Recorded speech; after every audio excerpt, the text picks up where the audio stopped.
निर्देश दिया है, इस पर क्या कहेंगे? सड़क गड्ढामुक्त कभी हुई नहीं। हम और आप लोग वीडियो के माध्यम से देख रहे हैं कि लोग डामर उठा करके ले जा रहे हैं। जी जी। और कुछ बीजेपी के लोगों को अगर नाश्ता न मिले, खाना पीना न मिले, तो वो भी सड़क उखाड़ने के लिए चल देते हैं। आपके कन्नौज में भी कुछ ऐसे ही हुआ है कि जिन्हें नाश्ता पानी नहीं दिया गया। बीजेपी की सरकार अलग तरह की है, झगड़ा हो रहा है हर जगह। आपके बगल के जिले में डीएम और सीएमओ में झगड़ा हो गया। डीएम सीएमओ में किस बात के लिए झगड़ा हो? उनके झगड़े में हमारे विधायक भी पड़ गए बीजेपी के। वो भी लेन देन को लेकर के न जाने क्या क्या शिकायतें हो रही हैं। बिजली विभाग, स्वास्थ्य विभाग में झगड़ा चल रहा है। हरदोई बगल के जिले में सोचिए बिजली नहीं दे रहा है बिजली विभाग। मेडिकल कॉलेज में लोग पंखे से रह रहे हैं, सोचिए आप। मरीज आईसीयू में बिना बिजली के कैसे जीवित रहेंगे? बिजली नहीं आई एक जिले में, डायलिसिस हो रही थी, डायलिसिस से मर गया आदमी। सोचिए आम आदमी गरीब डायलिसिस के लिए गया और बिजली न मिले और जिंदा मर गया। सोचिए जान बचाने के लिए इलाज चल रहा था, बिजली विभाग में बिजली नहीं दी, जान चली गई। और स्वास्थ्य विभाग में ट्रांसफर ही नहीं हो रहे हैं क्योंकि वहाँ कुछ खबरें आ रही हैं अलग तरह की। वहाँ पर डायरेक्टर भाग गया। और ये जो हमारा साथी कह रहा है क्योंकि कारोबार और काम तो किया नहीं, जाने का वक्त है सरकार का, तो सब सरकार लोग इसी में लगे हुए हैं कि ट्रांसफर पोस्टिंग से ही कुछ कमा लें। और ये बात तो छिपी नहीं है, अब ये बातें तो ओपन हो गई हैं, आम लोग जानते हैं।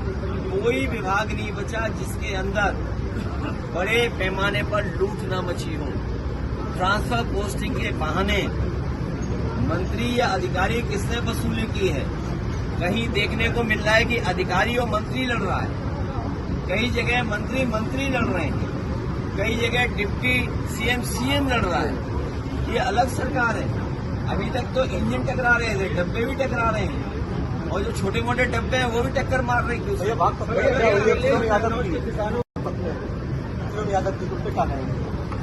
ये मुझे पूरी उसकी जानकारी नहीं है, लेकिन लॉ एंड ऑर्डर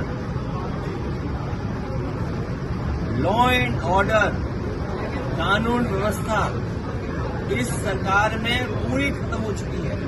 कोई सोचिए एफआईआर लिखाने जाए जिसके खिलाफ, वही जिंदा मार दे थाने के सामने। पुलिस को पकड़ रही, पुलिस वसूली करते हुए पकड़ी जा रही है।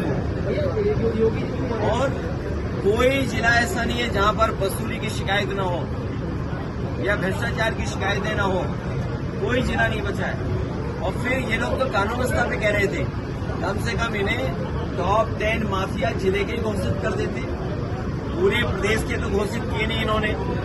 कम से कम जिले के जो टॉप 10 माफिया हैं, अपराधी हैं, मान लीजिए टॉप 10 कन्नौज के अपराधी कौन है, कानपुर के टॉप 10 कौन है, प्रयागराज के टॉप 10 कौन है, फतेहपुर के टॉप 10 कौन है, कौशाम्बी का चलो ना दिखाओ, बताओ, क्योंकि कौशाम्बी वाले ने तो केस वापस ले लिया, सरकार ने केस वापस ले लिए।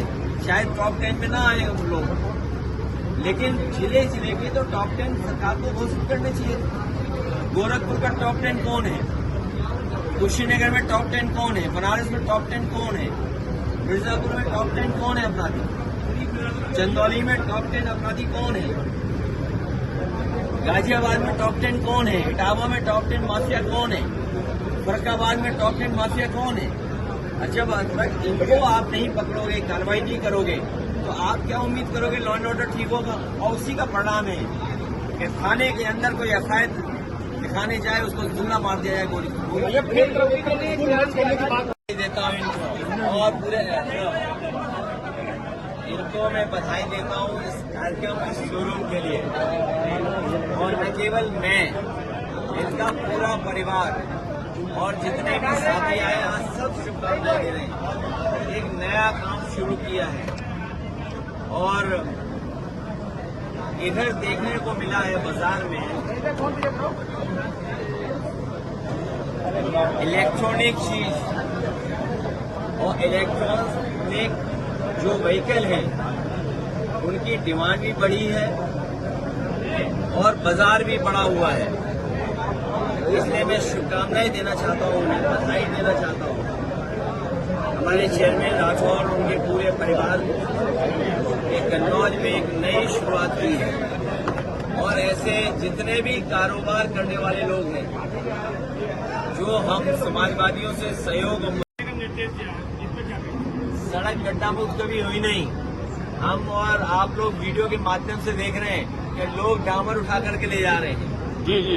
और कुछ बीजेपी के लोगों को अगर नाश्ता न मिले, खाना पीना न मिले, तो वो भी सड़क उखाड़ने के लिए चल देते हैं। आपके कन्नौज में भी कुछ ऐसे ही हुआ है कि जिन्हें नाश्ता पानी नहीं दिया गया। तो बीजेपी की सरकार अलग तरह की है, झगड़ा हो रहा है हर जगह। आपके बगल के जिले में डीएम और सीएमओ में झगड़ा हो गया। डीएम सीएमओ में किस बात के लिए झगड़ा हो? उनके झगड़े में हमारे विधायक भी पड़ गए बीजेपी के। वो भी लेन देन को लेकर के न जाने क्या क्या शिकायतें हो रही हैं। बिजली विभाग, स्वास्थ्य विभाग में झगड़ा चल रहा है। हरदोई बगल के जिले में सोचिए बिजली नहीं दे रहा है बिजली विभाग। मेडिकल कॉलेज में लोग पंखे से रह रहे हैं, सोचिए आप। मरीज आईसीयू में बिना बिजली के कैसे जीवित? जिला ऐसा नहीं है जहां पर वसूली की शिकायत न हो या भ्रष्टाचार की शिकायतें न हो। कोई जिला नहीं बचा है। और फिर ये लोग तो कानून व्यवस्था पे कह रहे थे, कम से कम इन्हें टॉप 10 माफिया जिले के घोषित कर देते। पूरे प्रदेश के तो घोषित किए नहीं इन्होंने। कम से कम जिले जिले के जो टॉप 10 माफिया हैं, अपराधी हैं, मान लीजिए टॉप 10 कन्नौज के अपराधी कौन है, कानपुर के टॉप 10 कौन है, प्रयागराज के टॉप 10 कौन है, फतेहपुर के टॉप 10 कौन है। कौशाम्बी का चलो ना दिखाओ, बताओ, क्योंकि कौशाम्बी वाले ने तो केस वापस ले लिया। सरकार ने केस वापस ले लिए, शायद टॉप 10 में ना आए हम लोग, लेकिन जिले जिले के तो टॉप 10 सरकार को घोषित करने चाहिए। गोरखपुर का टॉप 10 कौन है, कुशीनगर में टॉप 10 कौन है, बनारस में टॉप 10 कौन है, मिर्जापुर में टॉप 10 कौन है अपराधी, चंदौली में टॉप 10 अपराधी कौन है, गाजियाबाद में टॉप 10 कौन है, इटावा में टॉप 10 माफिया कौन है, फरुखाबाद में टॉप 10 माफिया कौन है। जब तक इनको आप नहीं पकड़ोगे, कार्रवाई नहीं करोगे, तो आप क्या उम्मीद करोगे लॉ एंड ऑर्डर ठीक होगा? और उसी का परिणाम है कि थाने के अंदर कोई एफआईआर दिखाने जाए, उसको जिंदा मार दिया जाए गोली। और जितने भी साथी आए आज सब शुभकामनाएं दे रहे हैं। एक नया काम शुरू किया है और इधर देखने को मिला है बाजार में इलेक्ट्रॉनिक चीज और इलेक्ट्रॉनिक जो व्हीकल हैं उनकी डिमांड भी बढ़ी है और बाजार भी बढ़ा हुआ है। इसलिए मैं शुभकामनाएं देना चाहता हूँ, उन्हें बधाई देना चाहता हूँ। हमारे चेयरमैन राठौर और उनके पूरे परिवार ने कन्नौज में एक नई शुरुआत की है और ऐसे जितने भी कारोबार करने वाले लोग हैं जो हम समाजवादियों से सहयोग और पीना न मिले, तो वो भी सड़क उखाड़ने के लिए चल देते हैं। आपके कन्नौज में भी कुछ ऐसे ही हुआ है कि जिन्हें नाश्ता पानी नहीं दिया गया। तो बीजेपी की सरकार अलग तरह की है, झगड़ा हो रहा है हर जगह। आपके बगल के जिले में डीएम और सीएमओ में झगड़ा हो गया। डीएम सीएमओ में किस बात के लिए झगड़ा हो? उनके झगड़े में हमारे विधायक भी पड़ गए बीजेपी के। वो भी लेन देन को लेकर के न जाने क्या क्या शिकायतें हो रही हैं। बिजली विभाग, स्वास्थ्य विभाग में झगड़ा चल रहा है। हरदोई बगल के जिले में सोचिए बिजली नहीं दे रहा है बिजली विभाग। मेडिकल कॉलेज में लोग पंखे से रह रहे हैं, सोचिए आप। मरीज आईसीयू में बिना बिजली के कैसे जीवित